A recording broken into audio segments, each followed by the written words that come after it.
Twesanze nga tulina omukisa, tulina tools nga social media. Social media yambe nnyo, ate namwe muyambe nnyo okutransforminga social media.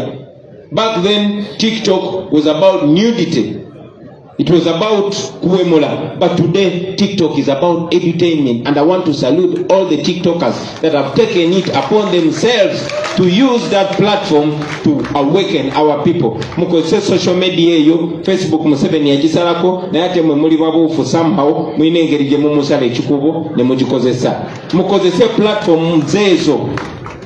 Mufolowinga abantu aboogera ebyo ebibakiikirira, ate temumala budde n'abawemuzi. Temumala budde n'abantu batondonera kifaananyi kyaffe. Era njagala obbasaba naawe ali ku social media, manya nti abantu bangi abakufolowinga. You have so many followers, but where are you leading them to? Lead them to the right place so that we can celebrate you, brothers and sisters. Muzukusa abantu mbalage ekituufu. Ensi eyongedde mu maaso ng'ezuukuka, ne muzukusa abalala. Nze ngambala nti gwe gy'obeera beera Kyagulanyi waayo ozuukuse banno. Obabuuse, obabangula obwongo bamanye enjawulo wakati w'ekituufu n'ekikyamu.